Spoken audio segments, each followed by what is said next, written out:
Beetlejuice came out in 1988, ran 1 hour, 33 minutes. This movie was released when I was 2 years old. I can't remember. Is this a Tim Burton movie? Yeah, it sure is. I feel like I preferred the Fox Beetlejuice cartoon over this film, but that is one reason to take this trip down memory lane.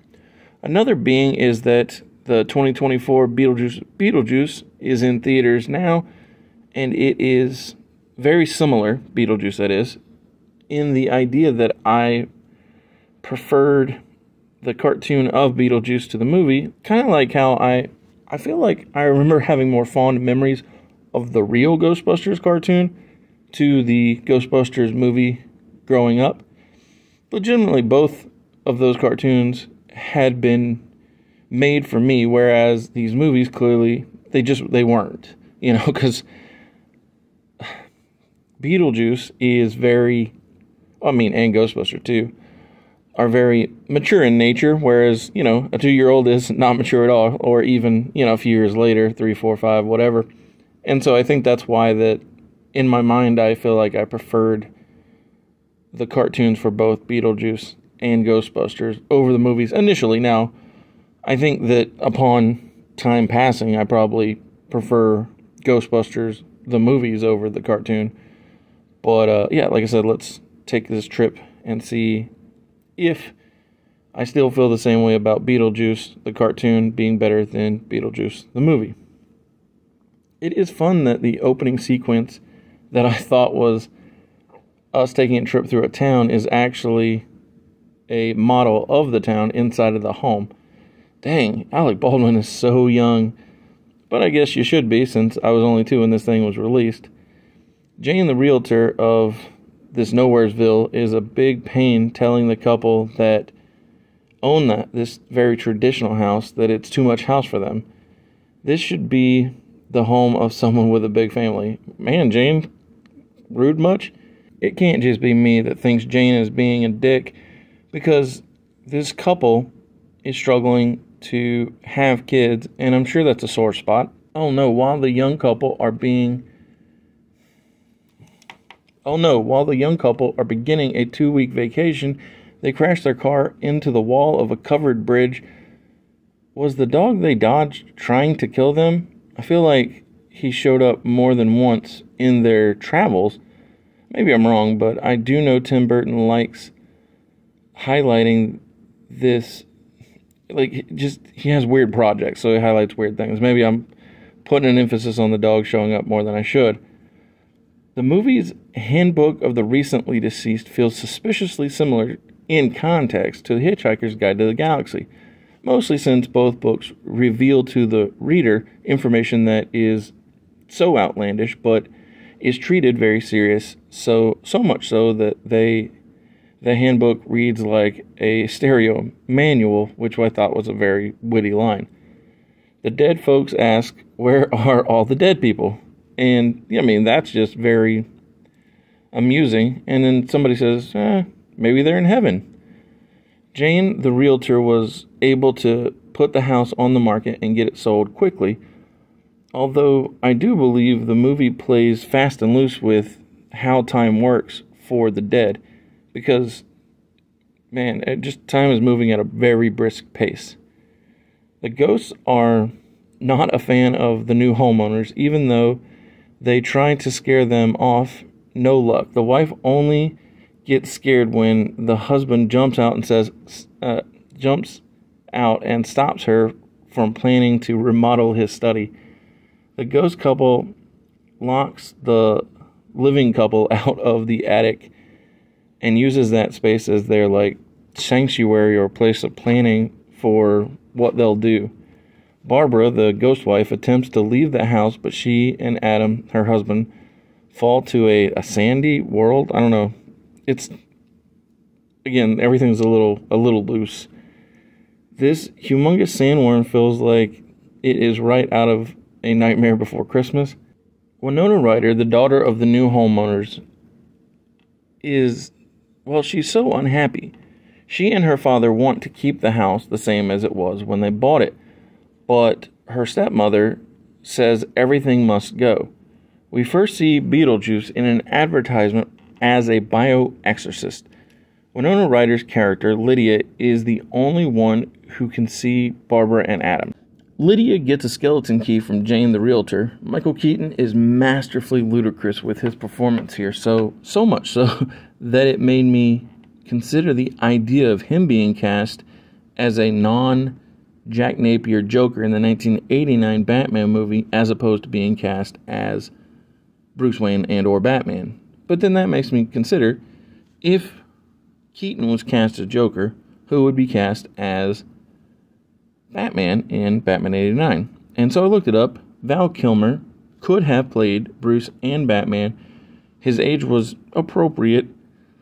And what a world it would have been. And, I mean, honestly, I like Jack Nicholson, but he just didn't feel right. So why don't we bring him in as Salvatore the Boss Maroni? That could have worked. Back to the movie. The handbook it has instructions that say, in case of emergency, draw a door. It's odd, but alright, Adam draws a door. Nothing happens until he draws a door handle. It is obvious Tim Burton enjoys working in a certain style. Big Fish feels like the biggest deviation from the norm for him, which might explain why it's my favorite Tim Burton movie. Adam and Barbara meet Juno, their caseworker. She clearly doesn't think these two have an emergency. She mostly just says read the manual and figure it out how to be a ghost. Back in the land of the living, and Lydia uses the skeleton key that she got from Jane to get into the attic so she can try and talk to Adam and Barbara. Interestingly, not only can Lydia see and speak with the ghost, she can also see the handbook for the recently deceased. I don't really understand that concept, but I grant it that she can, so I guess that's all there is to it. Maybe she's just in tune with them or something. I'm not sure. But touching otherworldly things feels like it should be against the rules. But maybe that's one of the things without clearly defined rules. How can you really break the rules? Anytime the ghosts leave the house and then return, we get a not insignificant seeming time jump.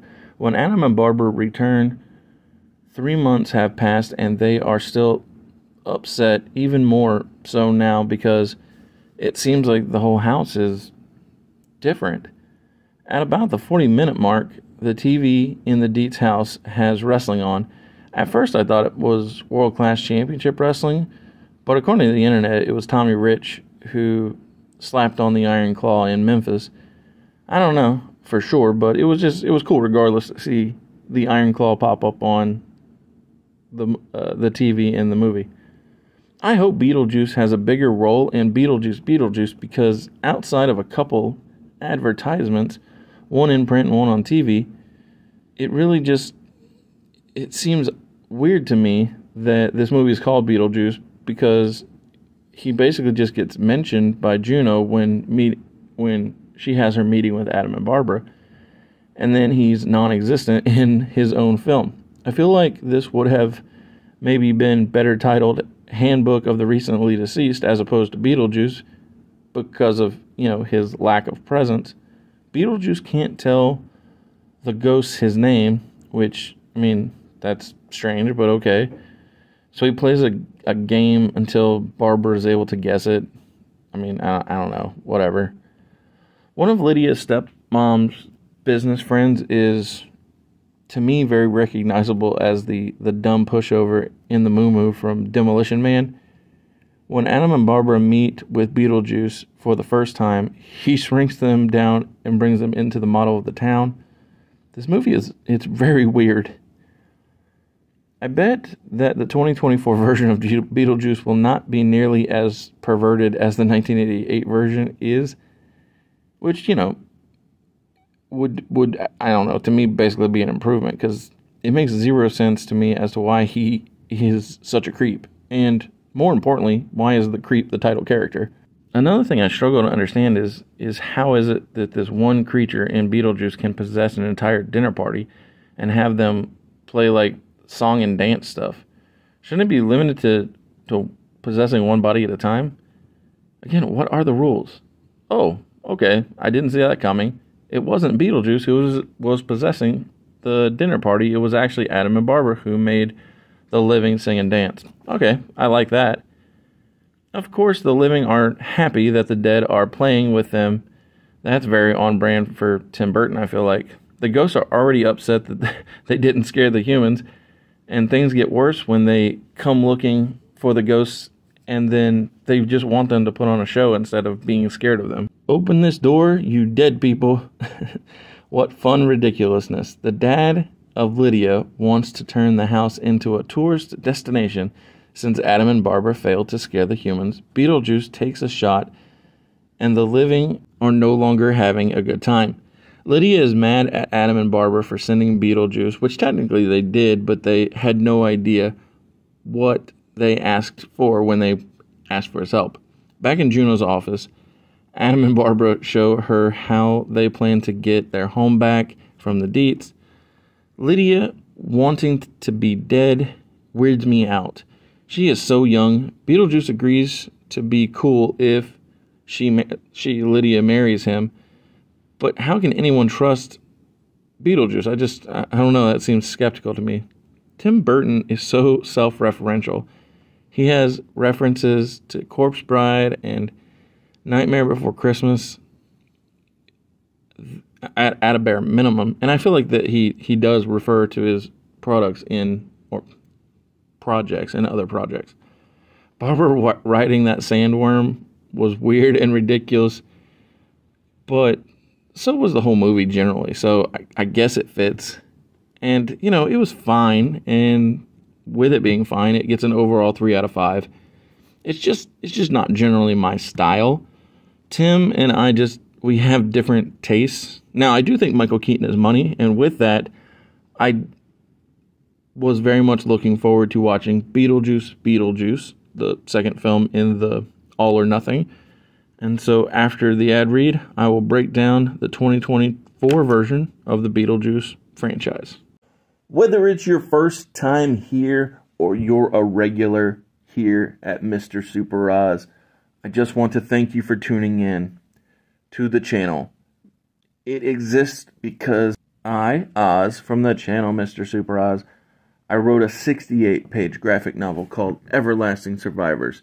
Volume 1 is called All Day Long. If you follow the link in the description of this video, you can get yourself hats, shirts, posters, all kinds of fun things. But most importantly, you can get the story itself. And the more people that pick up the story, the greater the chances are that there can be continued adventures with these heroes. If you could, give it a like, subscribe if you haven't already, leave a comment. Enjoy. 2024 Beetlejuice. It started out as if that you had already seen the first film, so no explanation needed. And it continued to persist in such a way as to, with the first one, there were times when I was uncertain what the rules were. This one didn't even bother to attempt to try to explain the rules, assuming that you were familiar with the original 88 film.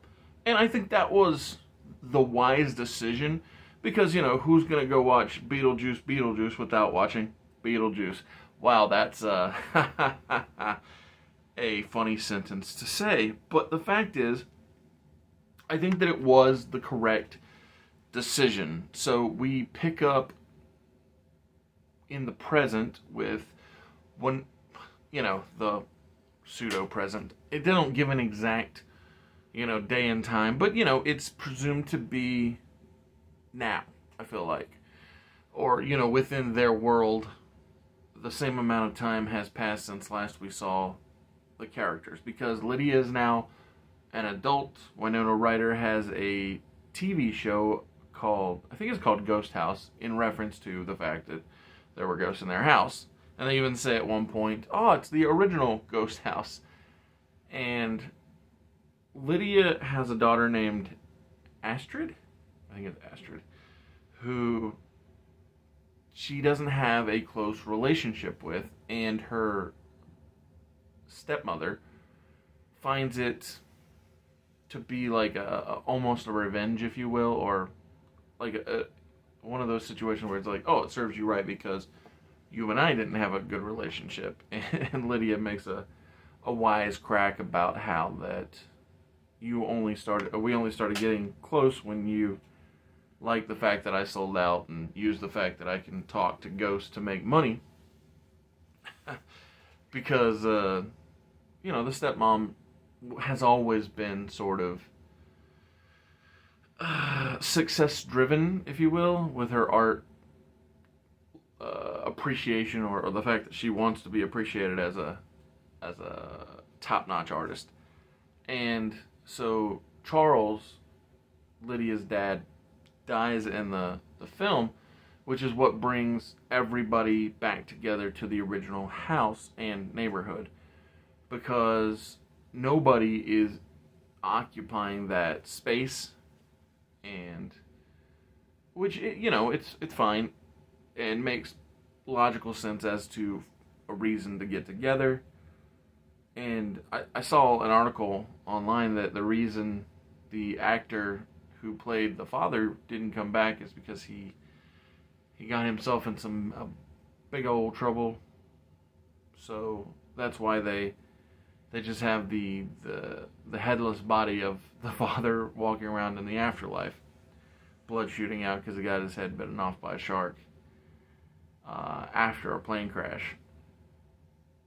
But yeah, so like I said, that's the reason that brings everybody back together at the original ghost house.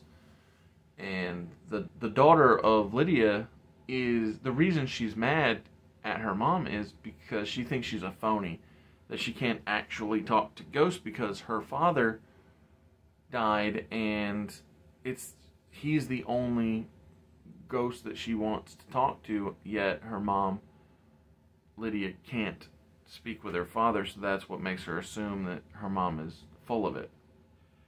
And so while they are in the classic house from the original film, the new man in Lydia's life proposes at her dad's wake, I guess. I don't know, the moment when they're all trying to cope.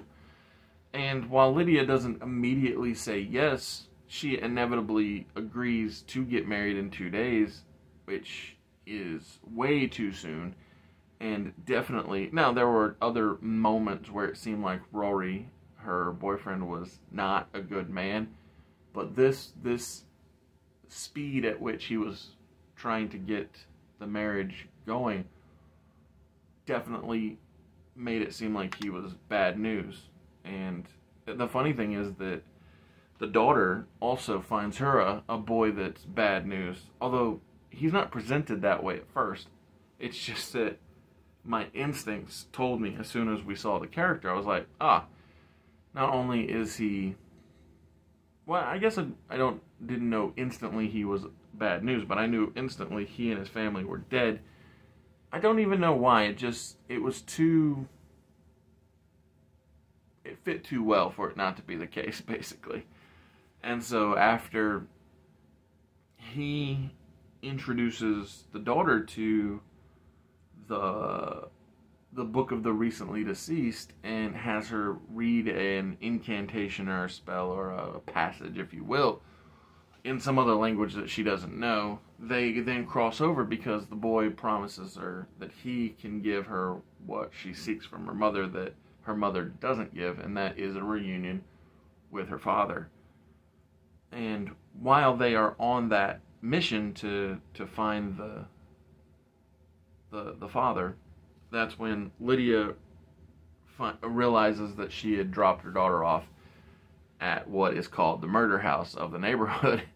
So she races over there to try and save her daughter from this terrible situation, and she agrees to marry Beetlejuice, who is on the run from his ex-wife, the ex-wife whose finger he pulled the ring off of attempting to marry underage Lydia back in '88. And so we then get shenanigans in the other world, and the crazy thing is the stepmom, she is trying to do some art exhibit, if you will, at the grave of her husband and accidentally kills herself because she bought devenomed snakes that weren't devenomized. And so now she's on the other side complaining that she shouldn't be there. And then when finally she accepts that she is in the afterlife, she's like, where's my husband? He's here. I thought that was amusing. But yeah, so Beetlejuice uses Lydia to, I don't even quite get the logic. So if he I think if he marries her, then he can get out of being the sacrificial person to his ex-wife, who is, you know, on the hunt for him. Maybe that was what they said, basically, or the impression that was given. But while they are on the hunt for the daughter in the afterlife, we then see that the ex-wife is on the hunt for them, and it's one of those very funny back and forth of the hunt and the it almost Scooby-Doo like, you know, with the avoiding of the menace, what the hero character's trying to succeed. But eventually the father saves the daughter from the boy who was trying to switch places with her, so that's good. He and Lydia and Astrid all have a coming together moment, which was good. And that's when Beetlejuice pulls them to the wedding chapel because he still thinks that, well, he's selfish is basically what it is. Him and Rory, the boyfriend who's trying to become the husband, aren't all that dissimilar in the fact that they are self-interested. So much so that they're willing to put others in danger to get what they want. But it's funny. So, like I said, Beetlejuice is so self-interested, yes, but also presented so well because I think partially due to Michael Keaton's performance. He's presented so well that even though we know he is self-interested, willing to sacrifice his employee base, hello, my name is Bob, and all that. It's weird that we know that he's not good, but yet he's still easy to root for. And like I said, I think that comes down to a lot of Michael Keaton's, what he brings to the table.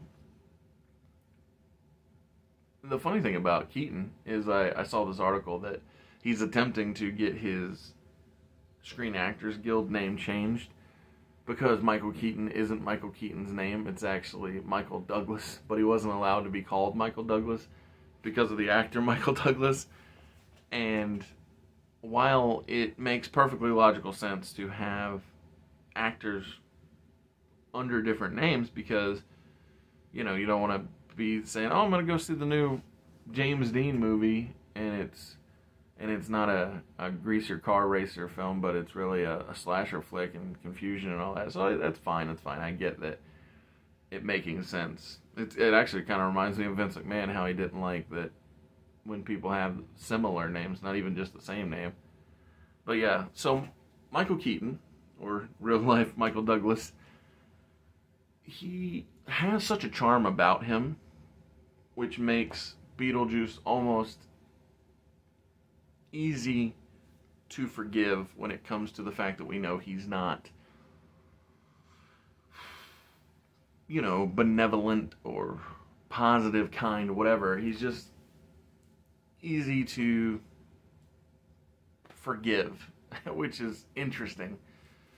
And, you know, I mean, I guess we all know people who are not exactly kind or thoughtful, but they have some redeeming quality about them that we're like, okay, well, you aren't as bad as somebody else, like the ex-wife or the manipulative living or human boyfriend who's trying to take Lydia's fortunes from her show. He even thought she was a liar. He just wanted her money.